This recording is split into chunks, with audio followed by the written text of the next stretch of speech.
Imagine you move from a place where you lived all your life. Imagine you move and you leave all your children and wife. Starting all over again, but no one you know is around. Well, they didn't have to imagine. They built it up from the ground. How does it sound?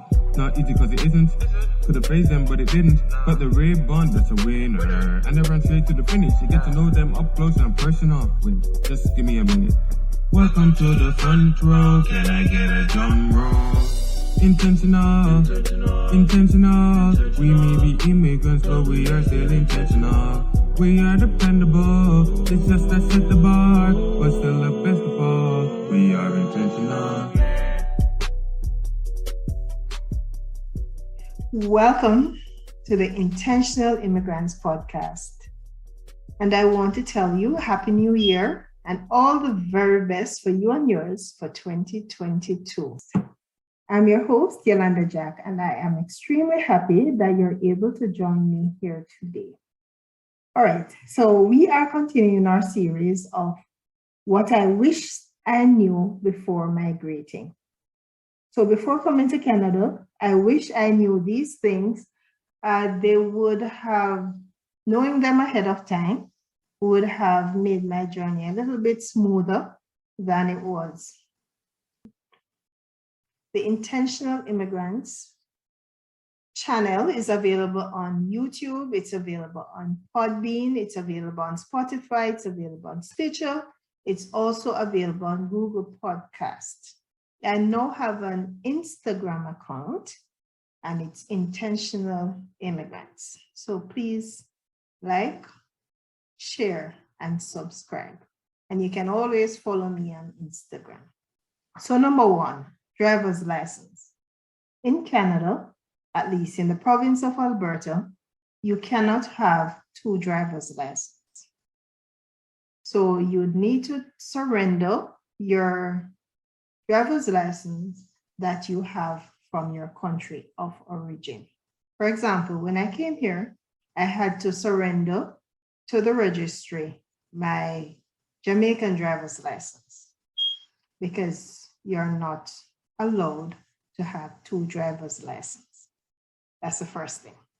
The second thing is, it seemed that we're on the road and we're talking about, I never expected potholes. That was a shock to me. The potholes are not, they're not big potholes, but I just never expected to see potholes because, when you watch TV, you don't see potholes. And on my visits I usually visit the US. Before coming to Canada, I visited the US, several states in the US, and I never saw potholes. And I visited Montreal before migrating, and I didn't see potholes either. So what happened is that when the snow melts, then of course you have potholes coming as a result of the melting of the snow. All right, so that's on the road. Doctors know, medical issues. I didn't know that you could still get chicken pox at a later age. I thought I was fully immunized, and as far as I know, I was fully immunized against chicken pox. But lo and behold, at the tender age of 38, I got chicken pox. It wasn't very bad, but it was still a shock for me that I got chicken pox. Oh, and if you have any of those diseases, you have to contact the public health nurse and declare your condition to say that you have the chickenpox nurse. So what happened with me is that I felt very, very cold, very, very cold, like the cold was to my bones. And we're talking about April, so there was a bit of snow, but it wasn't a whole lot of snow like in January or February. So it wasn't as cold, but it was still a little bit cold. And I just felt chills all over. And I came home, I wrapped up, and I went to the hospital or the health center. It's called a health center here, but it's the one hospital we have here. All right, so I went to the hospital and the doctor looked at me and he said, "Oh, looks like you have chicken pox." And he prescribed calamine lotion and something else. I don't remember what else it was. And I got to come home and I had to stay home. I had to call work. I had to tell work what I had.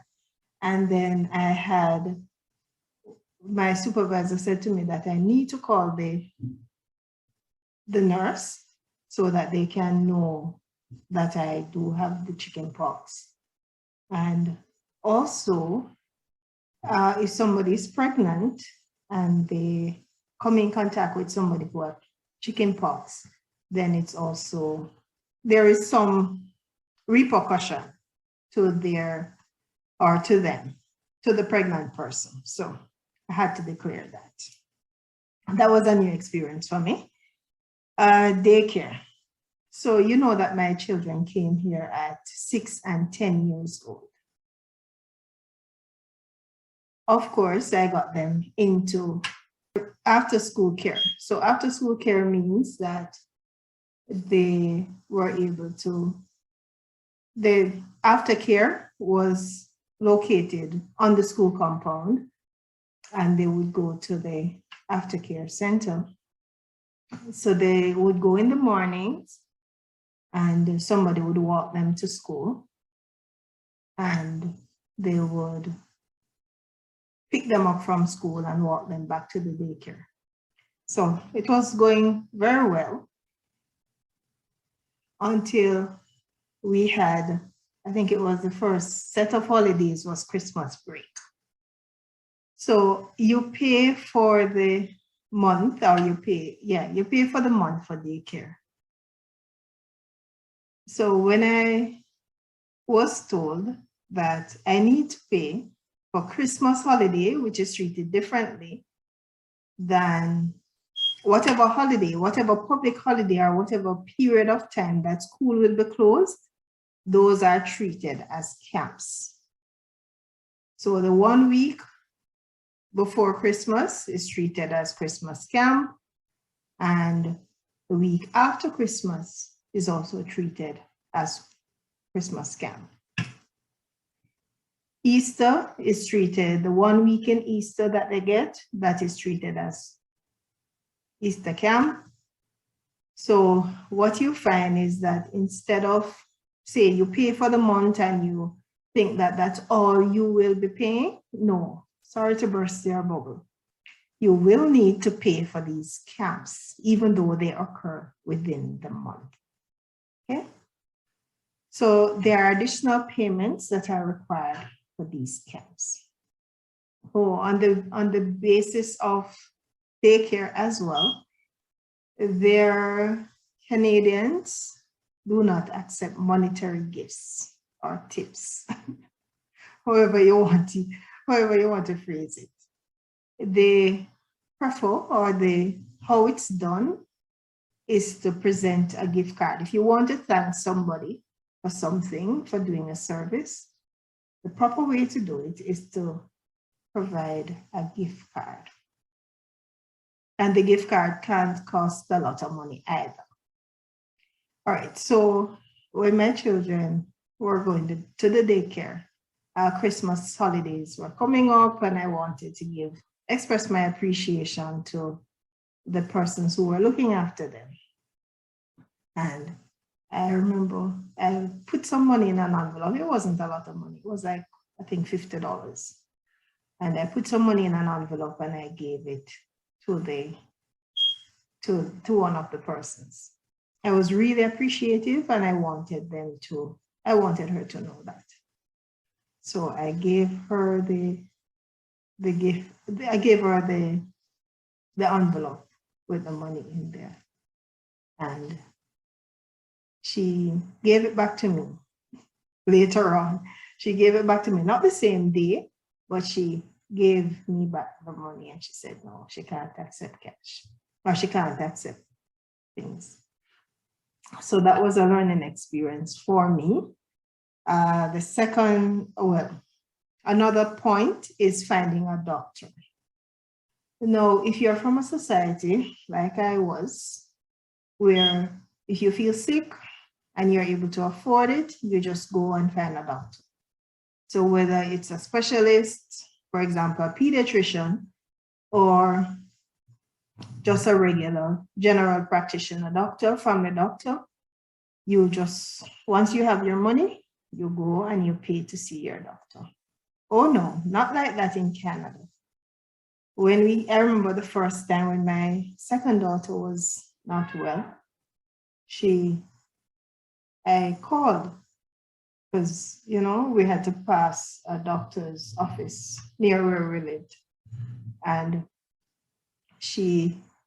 when I called, they said, I can't just turn up to see the doctor.